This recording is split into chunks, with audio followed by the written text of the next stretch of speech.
starts investing $50 a month, feels genuinely proud of himself for finally starting. 6 months later, he checks the account. $300 contributed, growth of about $11. He stares at that number and thinks, is this actually doing anything?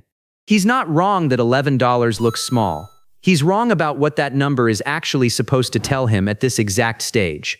Here's the number that should stop you mid-scroll. In the first year of investing $50 a month, market growth typically adds only a few dozen dollars total, completely dwarfed by what you contributed yourself. That's not a broken strategy.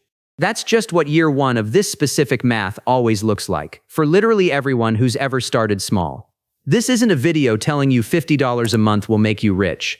It's a video about the specific number people check that tells them almost nothing useful this early, and the number that actually matters instead. Let me show you exactly why.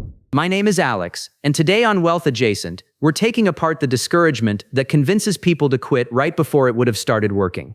Quick disclaimer, not financial advice, just how the early math actually behaves. Let's meet Derek. Started small on purpose, genuinely proud of the habit, made the decision deliberately after putting it off for years. The problem isn't his strategy, it's the specific number he's using to judge whether it's working. Here's the actual mechanism. Early on, your own contributions do nearly all the work, and market growth is small in dollar terms simply because the account itself is still small. An 8% return on $300 is about $24. The same 8% on $30,000 is $2,400. Identical percentage, wildly different feeling, and nothing about the underlying math actually changed between those two moments, only the size of the base it's being applied to. Here's the part that should make you sit up. Checking how much did the market add this year, during year one, is checking a number that's mathematically guaranteed to look unimpressive, regardless of whether the underlying strategy is genuinely sound. It's the wrong measurement for this specific stage, not a sign anything's actually broken. A tiny percentage of a tiny number is always going to look tiny, no matter how correct the strategy underneath it happens to be.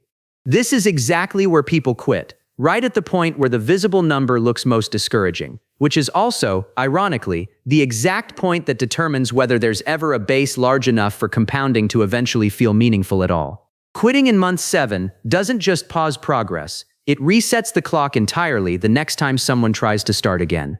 The number that actually matters in year 1 isn't dollar growth. It's consistency, specifically whether the contribution happened every single month without becoming the first thing that got skipped when money felt tight. That habit, repeated reliably, is doing something the account balance itself can't yet show.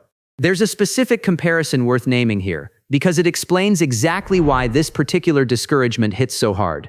Someone starting a workout routine doesn't expect visible muscle change after 1 week. They understand instinctively that the visible result lags behind the actual work being done. Investing produces the same lag, but because the result is a number on a screen, instead of something felt physically, it's much easier to mistake the lag itself for evidence that nothing's happening.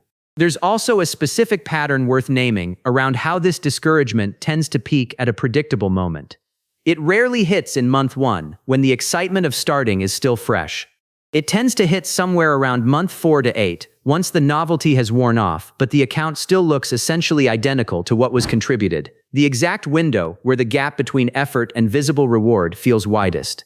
It's worth being honest that this isn't purely a mindset problem either. The actual math genuinely does look unimpressive at this stage, and pretending otherwise wouldn't be honest. The reframe isn't, the number is secretly bigger than it looks. It's, this specific number was never designed to be the one worth checking yet. So here's the actual thing worth tracking instead. Count months contributed in a row, not dollars grown. A 12-month streak at $50 is a genuinely bigger financial win at this stage than the exact dollar amount the market happened to add on top of it, because the streak is the thing actually building the base that later math depends on entirely. It's also worth knowing roughly when the shift becomes visible. As the contribution amount and time both increase, market growth in dollar terms starts catching up to what you're personally contributing. A real calculable point, roughly where annual contribution divided by expected return lands, just not one that shows up in year 1 no matter how the math gets framed. There's a practical move worth naming too, since simply knowing the streak matters more than the balance doesn't automatically make it easy to stick with. Setting the contribution to happen automatically, the same day every month, removes the moment of active decision-making where quitting becomes tempting, turning the streak into something that happens by default, rather than something that has to be actively chosen and rechosen every 30 days. There's a specific pattern worth naming around what tends to trigger someone to actually check their account during this discouraging window too. It's rarely a neutral, scheduled check-in. It's usually triggered by something else. A friend mentioning an investment win, a headline about the market, a moment of financial stress unrelated to investing at all. Checking the balance during one of those specific moments means the number gets evaluated while already primed to feel disappointing, which makes the whole exercise land harder than a calm, scheduled check would. It's worth naming honestly that this discouragement doesn't fully disappear once someone reaches a larger balance either. It just changes shape. Even well into the phase where the portfolio is contributing real, meaningful dollars, a rough month or a market downturn can trigger the exact same instinct to question whether the strategy is working, just with bigger numbers attached to the same underlying feeling.